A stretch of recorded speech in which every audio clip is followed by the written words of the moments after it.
Hello guys, welcome to today's tech trends YouTube channel. Guys, మీలో ఎవరైనా Amazon, ఫ్లిప్కార్ట్లో వచ్చే great Indian festivals, big billion deals, ఇలాంటి offers కోసం వెయిట్ చేస్తూ ఉంటే ఖచ్చితంగా మీరు ఈ వీడియోని లాస్ట్ వరకు చూడండి. ఈ వీడియో మీకు చాలా బాగా యూజ్ అవుతుంది. ఏదైనా ఒక ప్రోడక్ట్ కొనడానికి ముందు మనం ఏమేమి చెక్ చేయాలి, అలాగే మనం కొనే ప్రోడక్టు వచ్చే ప్రైస్ రేంజ్కి వర్తబుల్లా కాదా, అది ఆఫర్లు రియల్గా ప్రొవైడ్ చేస్తున్నారా లేదా అనేది ఎలా చెక్ చేయాలి అనేసి కంప్లీట్ గైడ్ అనేది ఈ వీడియోలో నేను మీకు ప్రొవైడ్ చేస్తాను. అలాగే అమెజాన్ కానివ్వండి, ఫ్లిప్కార్ట్ కానివ్వండి, లేదా ఇలాంటి పెద్ద పెద్ద కంపెనీలు ఏవైనా కానివ్వండి, జనాలని ఆఫర్స్ అనే పేరు మీద ఎలా మోసం చేస్తున్నాయి, ఎలా బక్రాని చేస్తున్నాయి అనేది కూడా క్లియర్గా ఈ వీడియోలో నేను మీకు చెప్తాను. వీడియోని లాస్ట్ వరకు చూడండి. ఫస్ట్ ఆఫ్ ఆల్ ఆఫర్స్ గురించి మాట్లాడుకుందాం. ఏదైనా ఒక కంపెనీ ఆఫర్ కింద ఒక ప్రోడక్ట్ని తక్కువ రేట్కి మీకు ఇస్తుంది అంటే దాని అర్థం ఏంటంటే, ఫస్ట్ థింగ్ ఆ ప్రోడక్ట్ అవుట్డేట్ అయి ఉండాలి. ఫర్ ఎగ్జాంపుల్, ఆ ప్రోడక్ట్ రిలీజ్ అయ్యి 6 months లేదా 1 year పైనే అయిపోయి ఉండాలి. సెకండ్ ఏంటంటే, ఆ ప్రోడక్ట్లో యూజ్ చేసినటువంటి థింగ్స్ అవుట్డేటెడ్, అంటే ఓల్డ్ వర్షన్వి, కొంచెం పాత స్టాక్ అన్నట్టుగా అనమాట. ఇలాంటిది అయి ఉండాలి. థర్డ్ ఏంటంటే, రిలీజ్ అయిన ప్రోడక్ట్ మార్కెట్లో అంతగా పెర్ఫామ్ చేయకపోయి ఉండాలి. ఈ రీజన్స్లో ఏదైనా అయి ఉండొచ్చు. ఫర్ ఎగ్జాంపుల్, ఒక మొబైల్ కంపెనీ ఉందనుకోండి.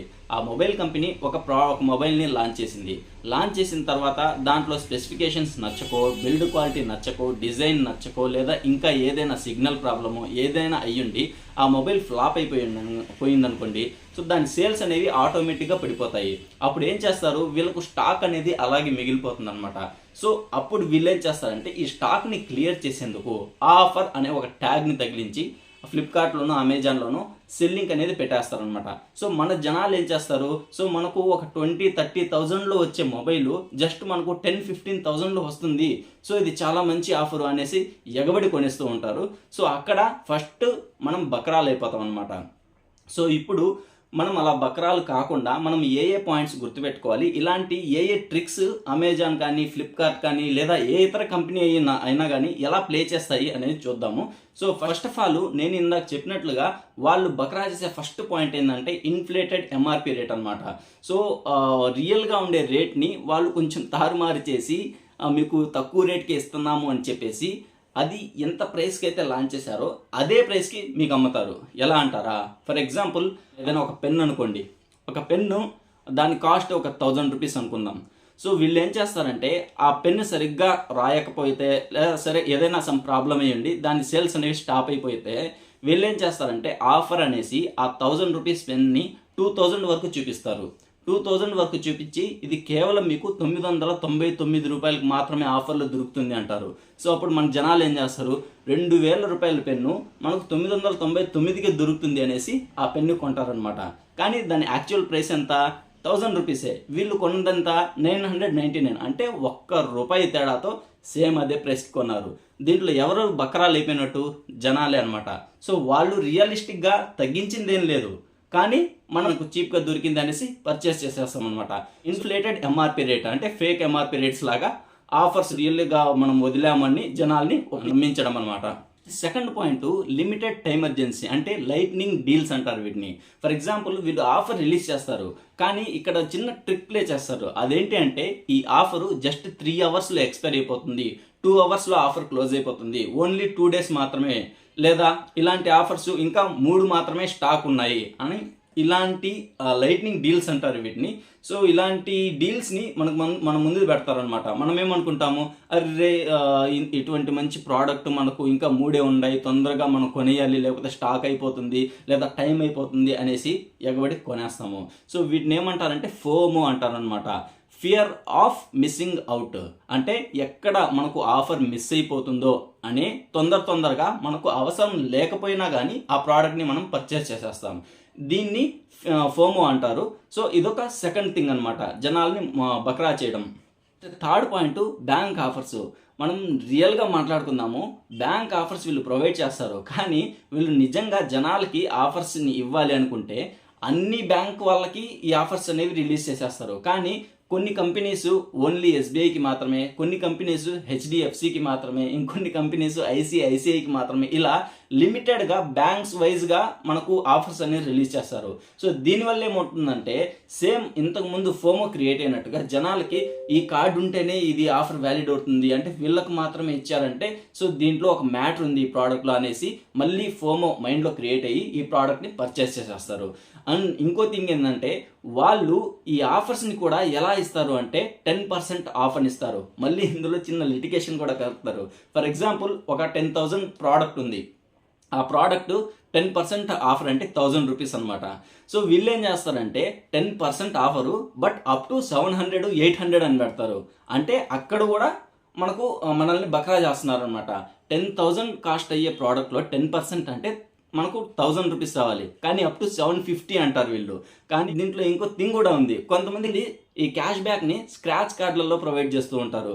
సో వాళ్ళు ఏం చేస్తారంటే ఈ మనకు రియలిస్టిక్గా ఒక 1000 రూపీస్ రావాలి, కానీ స్క్రాచ్ కార్డులో ఏంటంటే 10 రూపీస్, 20 రూపీస్, 5 రూపీస్, 1 రూపీ వచ్చిన రోజులు కూడా ఉన్నాయి. సో వాళ్ళు రియల్గా ఇవ్వాలి అనుకున్న ఆ 10% అంటే 1000 రూపీస్ అనేది ఇవ్వకపోగా ఇంకా ఆఫర్లో చాలా తక్కువ ప్రైస్కి వస్తుందని మనం ఫీల్ అయిపోతాము. కానీ రియలిస్టిక్గా జరిగేది వాళ్ళంత తక్కువగా ఇవ్వరు, వాళ్ళకి కావాల్సినటువంటి మార్జిన్లోనే వాళ్ళు ప్రోడక్ట్ని ప్రొవైడ్ చేస్తారనమాట.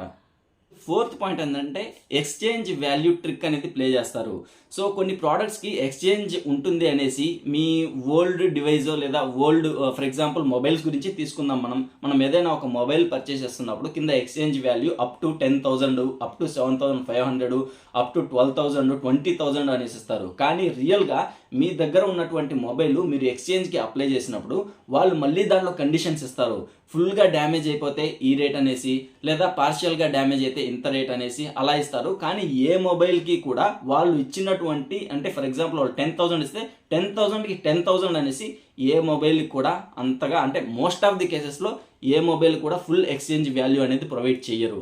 ఒకవేళ ప్రొవైడ్ చేసినా మీరు ఎక్స్చేంజ్ చేసేటప్పుడు ఆ ఏజెంట్ ఎవరైతే ఉన్నారో వాళ్ళు దీనికి ఇది ఫాల్ట్ ఉంది, దానికి అది ఫాల్ట్ ఉంది అని చెప్పేసి ఇంకా దాని కాస్ట్ని వాళ్ళు తక్కువ చేస్తారనమాట. సో ఇదొక ట్రిక్ అని మనం తెలుసుకోవాలి. సో ఇక్కడ కూడా మనల్ని బకరా చేస్తున్నారు. పాయింట్ బండిల్డ్ ఆఫర్స్ అనమాట. సో వీళ్ళు ఏం చేస్తారంటే ఫర్ ఎగ్జాంపుల్ నేనే ఒక మొబైల్ని ఆన్లైన్లో పర్చేస్ చేయాలి, ఆఫర్స్లో పర్చేస్ చేయాలి అనుకున్నాను అనుకోండి, దాని కింద వీళ్ళ సజెషన్స్ లాగా బ్యాక్ కేసు, అలాగే దానిపైన ఉండే షీల్డ్ అంటే ప్రొటెక్షన్ గ్లాస్, ఇవన్నీ కూడా ప్లస్ ప్లస్ అని చూపించేసి ఒక ఆఫర్ లాగా అంటే ఒక బండిల్డ్ ఆఫర్ లాగా చూపిస్తారు. కానీ రియలిస్టిక్లో మనకు ఆఫర్ అనేది ఏం దొరకదు. అవి యాక్చువల్ ప్రైస్ ఎంతైతే పడిందో ఆ ప్రైస్కే మనకి అది ప్రొవైడ్ చేస్తారన్నమాట. కాకపోతే ఒక బండిల్ లాగా చూపించేసరికి కాస్ట్ ఎక్కువగా ఉండి మనకు తక్కువలో ఇచ్చేస్తున్నారు అనే ఫీలింగ్ అనేది మనకు ఆటోమేటిక్గా మన మైండ్లో అయిపోతుంది. సో ఇదొక థింగ్ అనేది మీరు గుర్తుపెట్టుకోవాలి. బండిల్ ఆఫర్స్లో వచ్చేటి ఏవి కూడా రియలిస్టిక్గా అది రియల్ ఆఫర్స్ కావు. సిక్స్త్ పాయింట్ ఏంటంటే వీళ్ళు ఏదైనా ఒక ప్రోడక్ట్ లాంచ్ చేసినప్పుడు లేదా ఆఫర్స్లో పెట్టినప్పుడు కలర్స్ని డిఫరెన్షియేట్ చేస్తూ ఒక డిఫరెంట్ ప్రైసెస్ అనేవి తీసుకొని వస్తూ ఉంటారు. బాగా గమనించండి, ఏదైనా ఫర్ ఎగ్జాంపుల్ ఒక మొబైల్ వచ్చింది వైట్ కలర్ బ్లూ కలర్లో వచ్చింది అనుకోండి. సో ఎవరు తీసుకున్నా most of the cases 90 to 99% వరకు కూడా ప్రతి ఒక్కరు బ్యాక్ కేస్ అనేది యూజ్ చేస్తారు. సో మీరు బ్యాక్ కేస్ యూజ్ చేస్తున్నప్పుడు ఆబ్వియస్లీ దాని కలర్ అనేది ఎవ్వరికీ కనిపించదు, ఓన్లీ కేస్ మాత్రమే కనిపిస్తుంది. సో వీళ్ళు ఏం చేస్తారు, ఆ కలర్ని హైలైట్ చేస్తూ వీళ్ళు రియల్గా ఉన్న ప్రైస్కి ఇంకో 2,000 రూపీస్ ఎక్స్ట్రా యాడ్ చేసి ఇంకో కలర్ ఉన్నటువంటి మొబైల్ని అమ్ముతారనమాట. సో కలర్లో మునిగిపోయింది ఏం లేదు, స్పెసిఫికేషన్స్ ఒకటే, మోడల్ ఒకటే, పెర్ఫార్మెన్స్ ఒకటే, అన్నీ కూడా ఒకటే, కానీ ఒక కలరు డిజైన్ ఇలాంటి బేస్ చేసుకొని జనాల్ని ఈజీగా మోసం చేస్తూ ఉంటారు. సెవెంత్ పాయింట్ ఏంటంటే ట్రిక్కీ రిటర్న్ పాలసీస్ అనమాట. కొన్ని అంటే ఏ కంపెనీ అయినా కానీ వాళ్ళ ఓల్డ్ స్టాక్ని క్లియర్ చేసుకోవాలి అనే ఇంటెన్షన్తోనే ఉంటారు. అందులోనూ హర్రీ అప్ అని పెడతారు. ఒక 2 hours 3 hours ఎక్స్పైర్ అయిపోతుంది అని చెప్పేసి ఇందాక నేను చెప్పినట్టుగా ఒక ఫోమోని క్రియేట్ చేస్తారు. జనాలు ఏం చేస్తారు, ఆ ఫోమోకి బాగా అడిక్ట్ అయిపోయి కింద రిటర్న్ పాలసీస్ని గమనించరు ఎవరు కూడా. సేపు ఆ ఆఫర్ మీద కాన్సన్ట్రేట్ చేస్తారు, కానీ దీని రిటర్న్ పాలసీ అనేది ఎవ్వరు సరిగ్గా పట్టించుకోరు. సో మీరు ఏదైనా ప్రోడక్ట్ కొంటున్నప్పుడు కంపల్సరీగా ఫస్ట్ థింగ్ మీరు చెక్ చేయాల్సింది ఏంటంటే రిటర్న్ పాలసీ. కొన్ని ప్రోడక్ట్స్కి రీఫండ్ పాలసీ ఉంటుంది, కొన్ని ప్రోడక్ట్స్కి రీప్లేస్మెంట్ పాలసీ అనేది ఉంటుందన్నమాట. రీఫండ్కి రీప్లేస్మెంట్కి తేడా ఏంటో మీరు క్లియర్గా తెలుసుకోవాలి. ఫర్ ఎగ్జాంపుల్ మీరు ఏదైనా ఒక ప్రోడక్ట్ కొన్నారు, దానికి కింద మీకు రీఫండ్ పాలసీ అనుంటే ఆ ప్రోడక్ట్ని మీరు ఆ ప్రోడక్ట్ డెలివరీ అయిన తర్వాత మీకు నచ్చకపోతే ఆ ప్రోడక్ట్ని రిటర్న్ చేసేస్తే మీకు అమౌంట్ అనేది మీ బ్యాంక్ అకౌంట్లోనో లేదా మీరు ఏ మోడ్లో అయితే పేమెంట్ చేశారో ఆ మోడ్లో మీకు అకౌంట్లో అమౌంట్ అనేది క్రెడిట్ అయిపోతుంది. ఇది రీఫండ్ పాలసీ. ఇప్పుడు రీప్లేస్మెంట్ గురించి చూసుకున్నట్లయితే ఆ ప్రోడక్ట్ అనేది మీకు పర్ఫార్మెన్స్ వేస్గా కానీ లేదా ఏదైనా అంతగా పర్ఫామ్ చేయకపోతే రీప్లేస్మెంట్ చేస్తారు. అంటే మీ దగ్గర ఉన్నటువంటి ప్రోడక్ట్ని తీసేసుకునేసి కొత్త ప్రోడక్ట్ అనేది ఇస్తారనమాట. సో ఇలా రీప్లేస్మెంట్ అనేది ఇస్తారు. అదే స్పెసిఫికేషన్స్ సేమ్ అలాగే పనిచేసే మొబైల్ వేరేది వచ్చినా కానీ అలాగే వర్క్ అవుతుంది, కానీ దాంట్లో మారేదేమీ ఉండదు కదా. సో ఈ రెండు కూడా మీరు మైండ్లో బాగా గుర్తుపెట్టుకోవాలి. సరిగ్గా పర్ఫామ్ చేయని ప్రోడక్ట్ని కూడా ఆఫర్స్లో తీసుకొని వస్తున్నాము అనే ఒక ఫోమో మీ మైండ్లో క్రియేట్ చేసి ఆ రిటర్న్ పాలసీ అనేది సరిగ్గా ఎవరు జనాలు పట్టించుకోకుండా చేసి అమ్మేస్తూ ఉంటారు. సో ఈ విధంగా మెయిన్గా ఇక్కడే చాలామంది బకరాలైపోతారు. ఇప్పుడు మీరు ఏదైనా ప్రోడక్ట్ కొనే ముందు ఏ విషయాలు మీ మైండ్లో మీరు పెట్టుకోవాలి అనే దాని గురించి చెప్తాను, క్లియర్గా వినండి. ఫర్ ఎగ్జాంపుల్, మీరు ఏదైనా ఒక ప్రోడక్ట్ కొంటున్నప్పుడు ఆ ప్రోడక్ట్ లాంచ్ చేసినప్పుడు ఆ ప్రోడక్ట్ ప్రైస్ ఎంత ఉంది అని చెక్ చేయాలి. నియర్ అయిపోయిందా లేదా 6 months అయిపోయినా ప్రజెంట్ మార్కెట్లో దాని రేట్ ఎంత ఉంది అనేసి చెక్ చేసుకోవాలి. దాని ప్రజెంట్ మార్కెట్లో ప్రైస్ ఎంత ఉందో దానికంటే కూడా తక్కువ ఉన్నా లేదా దానికి ఈక్వల్గా మీరు కొనాలి అనుకున్న ప్రోడక్ట్ ఉన్నా అప్పుడు మీరు దాన్ని పర్చేస్ చేయొచ్చు. సో అలాంటి టైంలో మీరు ఎటువంటి లాస్ అనేది కారనమాట. సో ఈ సెకండ్ పాయింట్ ఏంటంటే, మీరు కొనాలి అనుకున్నటువంటి ప్రోడక్ట్ రేటింగ్, రివ్యూస్ అనేది చెక్ చేయండి. చాలామంది అంటే డిజైన్ ఓరియంటెడ్గా చూసుకుంటే బాగుంది, బీభత్సంగా ఉంది అనుకుంటారు, కానీ పెర్ఫార్మెన్స్ వైజ్గా చాలా చెత్తగా కూడా ఉంటాయి. సో వాటిని ఆల్రెడీ కొనున్న వాళ్ళు రివ్యూస్ అనేసి ఇచ్చుంటారు. సో కింద రేటింగ్స్ అనేది ఇచ్చుంటారు. దాన్ని బేస్ చేసుకొని కూడా మీరు డిఫైన్ చేసుకోవచ్చు, అంటే ఐడెంటిఫై అనేది చేసుకోవచ్చు ఈజీగా. మీరు మెయిన్గా గుర్తుపెట్టుకోవాల్సింది రిటర్న్ అండ్ రీఫండ్ పాలసీ. మీరు ప్రోడక్ట్ కొనే ముందు ఆ ప్రోడక్ట్కి రీఫండ్ ఉందా లేదా రీప్లేస్మెంట్ ఉందా అనేది జాగ్రత్తగా గమనించండి. అది గమనించిన తర్వాతే మీరు ఆ ప్రోడక్ట్ని పర్చేస్ చేయాలా వద్దా అనే డెసిషన్ని తీసుకోండి. ఇంకో మెయిన్ ఇంపార్టెంట్ పాయింట్ ఏంటంటే, మీరు ఏదైనా ప్రోడక్ట్ పర్చేస్ చేసే ముందు ఆ ప్రోడక్ట్కి సంబంధించినటువంటి సర్వీస్ సెంటర్స్ మీ ఏరియాకి దగ్గరలో ఉన్నాయా లేవా అనేది మీరు మెయిన్గా తెలుసుకోవాలి. పాయింట్ ఏంటంటే, లైట్నింగ్ డీల్స్ అని చూపిస్తారు కదా, సో వాటికి మీరు తొందరపడకండి ఎప్పుడు కూడా. ఎందుకంటే వాడు ఆఫర్లో ఇవ్వాలి అని కంపల్సరీగా ఫిక్స్ అయినప్పుడు లైట్నింగ్ డీల్స్ కాదు కదా, ఏ డీల్ అయినా వాడు కంపల్సరీగా ఇవ్వాల్సిందే. మీకు నిజంగా నీడ్ ఉన్నటువంటి ప్రోడక్ట్స్ మాత్రమే కొనండి. మీ దగ్గర ఎక్కువ డబ్బులు ఉన్నాయి, ఆఫర్ మిస్ అయిపోతుంది అని అవసరం లేని ప్రోడక్ట్స్ని కొనకండి. మీకు ఏదైతే నిజంగా రియల్గా నీడ్ ఉంటుందో ఆ ప్రోడక్ట్స్ని మాత్రమే కొనండి. మీరు ప్రోడక్ట్ కొనిన తర్వాత ఆ ప్రోడక్ట్ అనేది డెలివరీ చేస్తారు కదా, డెలివరీ అయ్యేటప్పుడు మీరు ఒక వీడియో అనేది షూట్ చేసుకోండి. ఎందుకంటే ఓపెన్ బాక్స్ డెలివరీ అనేసి కొంతమంది, అంటే కొన్ని ఐటమ్స్కి ఓపెన్ బాక్స్ డెలివరీ ఉంటుంది. డెలివరీ బాయ్ రాగానే అతనే ఓపెన్ చేసి మొత్తం ఇన్స్పెక్ట్ చేసి దీంట్లో ఏమైనా మిస్ అయ్యాయా లేదా అనేసి అతనే చెక్ చేస్తాడు. సో వాటికైతే మనకు మోస్ట్ ఆఫ్ ది కేసెస్ ఎటువంటి ప్రాబ్లం ఉండదు. కానీ కొన్ని ప్రోడక్ట్స్కి ఓపెన్ బాక్స్ డెలివరీ అనేది ఉండదన్నమాట. సో అది ఆ ప్రోడక్ట్ మీ చేతికి వచ్చిన తర్వాత మీరు మాత్రమే ప్రోడక్ట్ని ఓపెన్ చేసి చెక్ చేసుకోవాలి. ఒకవేళ ఇలా చెక్ చేసినప్పుడు మీకు ప్రోడక్ట్ మిస్ అయిపోయినా లేదా రీఫర్బిష్డ్ ప్రోడక్ట్ వచ్చినా ఆల్రెడీ, లేదా సెకండ్ హ్యాండ్ ప్రోడక్ట్స్ అంటే ఆల్రెడీ యూజ్ చేసిన ప్రోడక్ట్స్ వచ్చినా లేదా డ్యామేజ్డ్ ప్రోడక్ట్స్ వచ్చినా దానికి కంప్లీట్ రెస్పాన్సిబిలిటీ మీదే అవుతుంది. కాబట్టి మీకు ఏదైనా ప్రోడక్ట్ డెలివరీ అయినప్పుడు మీరు ఫస్ట్ థింగ్ ఏం చేయాలి అంటే వీడియో షూట్ చేయండి. మీరు ఓపెన్ బాక్స్ అంటే బాక్స్ ఓపెన్ చేసేటప్పుడు ఆ ప్రోడక్ట్ అంటే లోపల అన్నీ ఎలా ఉన్నాయి అనేసి ఒక వీడియో షూట్ చేసుకుంటే మీకు ప్రోడక్ట్ డెలివరీ అయిన తర్వాత మీకు ఏదైనా ప్రాబ్లం వస్తే ఆ వీడియోని మీరు ప్రూఫ్గా చూపించి ఆ కంపెనీ వాళ్ళకి ట్యాగ్ చేసి మీ ఫుల్ అమౌంట్ని లేదా రీప్లేస్మెంట్ ప్రోడక్ట్ని మీరు ఈజీగా పొందొచ్చు. ఇది చాలా ఇంపార్టెంట్ థింగ్, మీరు మైండ్లో గుర్తుపెట్టుకోవాల్సింది మోస్ట్ ఇంపార్టెంట్ థింగ్ అనమాట. ఇది మాత్రం మీరు మర్చిపోకండి. ఇంకోటి ఏంటంటే, ప్రోడక్ట్ రిసీవ్ అయిపోయిన తర్వాత కూడా మీరు కంప్లీట్గా, అంటే ఇప్పటి వరకు ఏంటంటే మీరు పైన మాత్రమే చూశారు, ప్రోడక్ట్ బిల్డ్ క్వాలిటీ చూశారు, అలాగే ప్రోడక్ట్లో ఏమైనా డ్యామేజెస్ ఉన్నాయా అనేసి చూశారు, లేదా ప్రోడక్ట్లో ఏదైనా ఐటమ్స్ అనేవి మిస్ అయిందా లేదా అనేసి చూశారు. నెక్స్ట్ ఏం చేస్తారంటే వాళ్ళకు 7 days రీప్లేస్మెంటు లేదా 7 days రీఫండ్ అనేసి రిటర్న్ అండ్ రీఫండ్ పాలసీస్లో మెన్షన్ చేస్తారు కదా.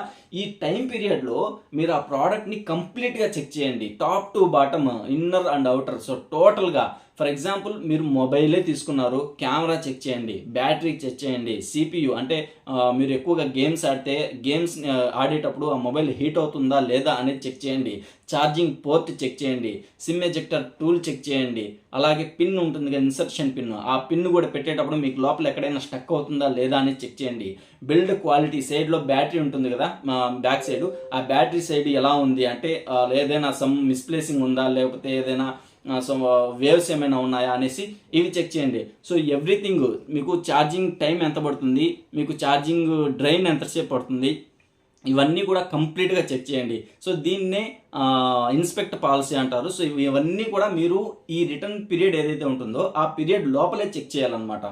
సో ఇంకో మోస్ట్ ఇంపార్టెంట్ థింగ్ ఏంటంటే వాళ్ళు మీకు ఇచ్చే ఇన్వాయిస్ కాపీ ఏదైతే ఉంటుందో అంటే వారంటీ కార్డు, సో ఇవన్నీ కూడా మీరు జాగ్రత్తగా పెట్టుకోండి. ఎందుకంటే మీ ఈ కార్డు కానీ ఈ వారంటీ టైం పీరియడ్ కానీ ఎక్స్పైరీ అయిపోయిన తర్వాత లేదా ఇవి మీరు పోగొట్టుకొని రేపు దీంట్లో ఏదైనా ఒక డ్యామేజ్ ఉంది మీరు ఫ్రీగా చేసి ఇవ్వండి అంటే ఎవ్వరు చేసి ఇవ్వరు. సో మీరు ఆ డాక్యుమెంట్స్ మాత్రం కొంచెం జాగ్రత్తగా పెట్టుకోవాలన్నమాట. సో గైస్ ఇది టోటల్గా సంబంధించి మీరు ఒక ప్రోడక్ట్ కొనే ముందు ఏం చెక్ చేయాలి, మీరు అని ఫ్లిప్కార్ట్ కానీ ఏవైనా కానీ ఏ కంపెనీస్కి అయినా కానీ మిమ్మల్ని ఎలా ఈజీగా బక్రా చేస్తున్నాయి అనేసి కంప్లీట్ డీటెయిల్స్ నేను ఈ వీడియోలో మీకు ప్రొవైడ్ చేశాను అనుకుంటాను. సో మీరు వీడియో మొత్తం చూసుంటే ఈ టోటల్ వీడియోలో మీకు ఎక్కడా కూడా ఈ పాయింట్ నాకు వర్త్లెస్, ఈ పాయింట్ నాకు యూజ్ కాదు అనిపిస్తే వీడియోని డిస్లైక్ చేయండి. ఒకవేళ ఏ చిన్న పాయింట్ దగ్గరైనా కానీ ఇది నాకు వర్త్, నేను ఈ వీడియో ద్వారా చాలా నేర్చుకున్నాను అని మీకు అనిపిస్తే ఖచ్చితంగా ఈ వీడియోని లైక్ చేయండి. అలాగే ఆ సేల్స్ రావడానికి ముందే ఈ వీడియోని వీలైనంత వరకు మీ ఫ్రెండ్స్ అండ్ ఫ్యామిలీ మెంబర్స్కి షేర్ చేయండి. షేర్ చేస్తే వాళ్ళకు కూడా ఇన్ఫర్మేషన్ రీచ్ అవుతుంది. ఏదైనా ఒక ప్రోడక్ట్ కొనే ముందు ఏమేమి చెక్ చేయాలి, ఏమేమి చెక్ చేయకూడదు, ఏమేమి చెక్ చేయాలి, అలాగే ఎలా చెక్ చేయాలి అనేసి కంప్లీట్ డీటెయిల్స్ వాళ్ళు కూడా తెలుసుకుంటారు. దానివల్ల ఎవ్వరు మోసపోకుండా రియల్గా ఒక రియల్ ప్రైస్కి ప్రోడక్ట్ అనేది పర్చేస్ చేస్తారనమాట. ఈ కంటెంట్స్ కోసం మన ఛానల్ని సబ్స్క్రైబ్ చేసుకోండి. అలాగే వెళ్ళేటప్పుడు ఆ బెల్ ఐకాన్ని యాక్టివేట్ చేసుకోండి. ఫర్దర్ మన ఛానల్లో ఏవైనా వీడియోస్ పెడితే దానివల్ల అంటే మీరు నోటిఫికేషన్స్ రూపంలో ఆ వీడియోస్ అనేవి మీరు పొందుతారనమాట. So thank you guys, thank you for watching. చాలా చెమటలు పెట్టేస్తున్నాయి, ఇంకా నేను కూడా కొంచెం రిలాక్స్ అవుతాను. నెక్స్ట్ వీడియోలో మళ్ళీ కలుస్తాను. అప్పటి వరకు బాయ్.